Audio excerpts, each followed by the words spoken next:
How's it going? My name is Jumpy. Today, I'm going to talk about the 2024 vampire movie Nosferatu, which was written and directed by Robert Eggers. Before I get to the review, there's another vampire movie I saw a while back, and I didn't feel like covering it in its own video at the time. It's called Vampire Dog. The main reason I watched this is because Norm Macdonald voices the vampire dog in the film. And I was hoping that it would be a so bad it's good movie, but overall it's not that entertaining. I saw it on my own, and I wouldn't want to rewatch this with any of my friends, really. It takes place in Lugosa County, which is such an obvious vampire movie reference. But it has some things that I found amusing. Like the villains wanted to make an anti-aging cream and somehow knew that a vampire dog is the necessary ingredient. Then they make some ridiculous leaps in logic and find the dog very quickly.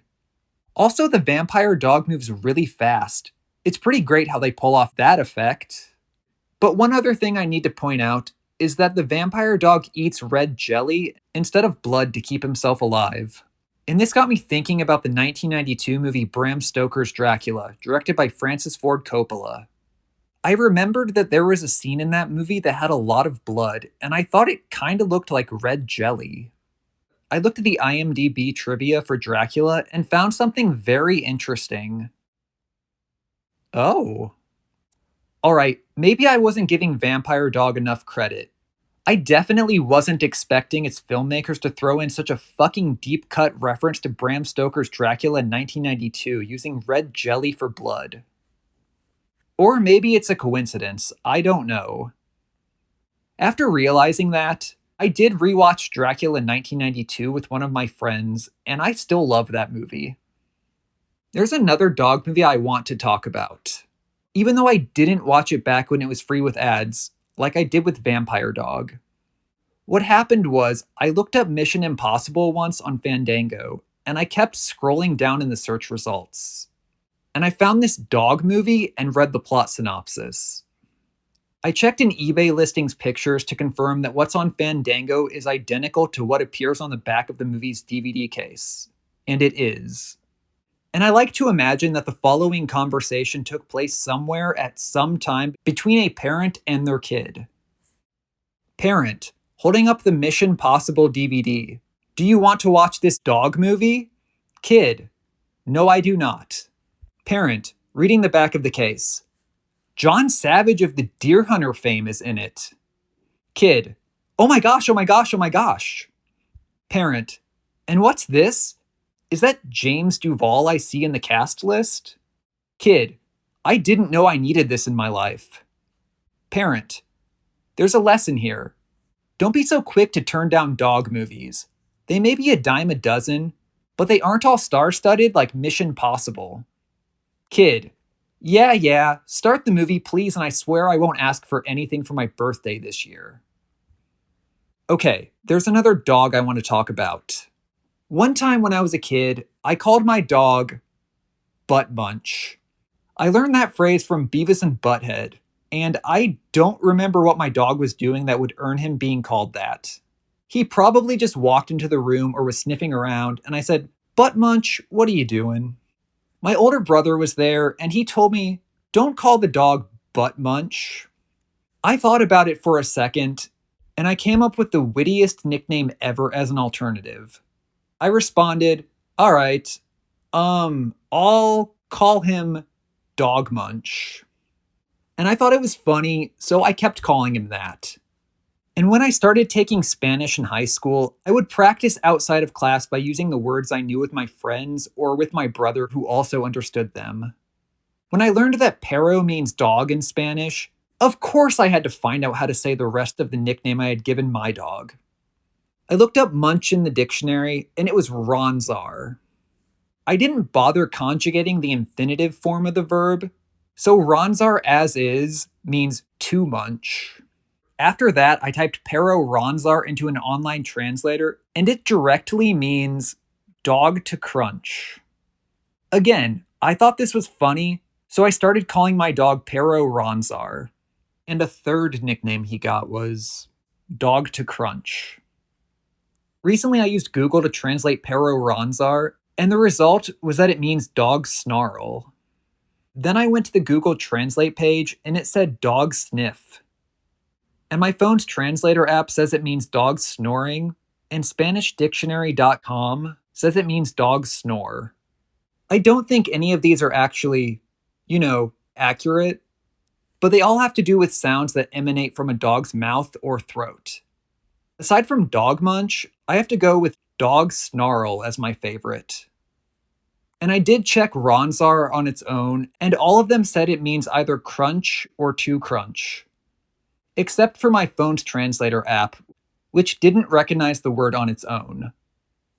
It's nice to know that the last 20 years of my life haven't been a lie, and I hadn't been calling dog to crunch the wrong thing. I promise I will tie these things back to Nosferatu eventually. Nosferatu 2024 isn't the first Nosferatu movie I've seen. I saw the original 1922 movie many years ago, and it has some cool images. As far as other classic vampire movies go, my favorite is Vampire from 1932. But I like Nosferatu about as much as the Dracula from 1931 with Bela Lugosi, who's most notable for being referenced in Vampire Dog. Nosferatu, of course, is based on Bram Stoker's Dracula story, with a few key changes. As far as Robert Eggers movies go before this video, I didn't like The Witch that much when I saw it many years ago. I haven't seen The Lighthouse, and I quite enjoyed The Northman. I was really looking forward to Nosferatu. The movie takes place in 1838 in Germany, and there's a newly married couple, Ellen and Thomas. Ellen is played by Lily-Rose Depp, who before this I only knew from Tusk, which I didn't like, and Yoga Hosers, which I hated. And the Thomas character is played by Nicholas Hoult from The Menu, where he played a food snob. Thomas works for a real estate firm, and he meets with his boss, Mr. Knock. When Thomas walks up to Mr. Knock's office, we can hear Knock laughing to himself off-screen, which is a little off-putting. Thomas needs to go out a long way to meet a Count Orlok, who's interested in buying a place but is too sick to travel. This will take 6 weeks. At the end of the scene, Knock does another creepy laugh and it immediately starts raining cats and vampire dogs outside. He walks home in the Thundead storm and gives his wife the news. I love when he arrives at the village near the castle and everyone laughs at him. After that, he sees something odd and wakes up to an empty town. He walks and then rides a phantom carriage up to the vampire count's castle. The count is played by Pennywise Skarsgard from Barbarian. He just wants to be called Lord. There's some creepy shit here, like him teleporting and his hand coming into frame during another scene. And these kinds of moments continue throughout the rest of the film. When he first arrives, the vampire tells Nicholas Hoult to eat some bread, and he looks really scared. I'm not sure if he's more afraid of Count Lordlock or the bread because it's not up to his food snob standards. After that, Nosferatu drinks Nicholas Hoult's blood, which is not very dutiful of him. Before this, Nicholas Hoult was just in the menu. Now he's on the menu. There are also some wolves at the castle. I had the subtitles turned on, and a couple times when they make noises, the subtitles described it as wolves snarling, in parentheses, which made me laugh, because all I could think of was Pero Ronzar. Thomas and Ellen are friends with another couple, Friedrich and Anna, and they look after Ellen. She starts sleepwalking, and they call a doctor. When she seems to get worse, the doctor suggests bringing in his dusty, old, disgraced professor that's into the occult. That man is played by Willem Dafoe. Thomas escapes, and Nosferatu heads to Ellen, bringing the plague with him. I was just delighted watching Nosferatu 2024. I love the look of this movie, including the muted color palette and the camera movements. Also, the shot composition stood out to me, especially when people are in the center of the frame, or once when there's a violent act that takes place at the bottom of the image. I quite like the use of shadows, too. It doesn't go quite as far as Bram Stoker's Dracula from 1992 with its visual tricks, but what's here is awesome and it kept me on edge. There are also a couple jump scares that worked. The dialogue is pretty flowery, but I could understand it, unlike sometimes in The Witch. There are a few funny lines, like the doctor telling Friedrich who Willem Dafoe had studied, and Friedrich responds, "I am a shipman," meaning, I don't know who those people are. And I just really like the character interactions in general. I felt really bad for Ellen and everything she went through. The acting is pretty good all around, and nobody ever took me out of the movie. I really loved this one. There was a lot of care put into it, and it's filled with little details that I appreciated. I was as excited as the hypothetical Mission Possible kid watching this. I'm giving Nosferatu 2024 a 9 out of 10. And before I go, because I enjoyed The Northman so much and now Nosferatu, and because it's been long enough, I decided to give The Witch another chance. This is a bonus mini review.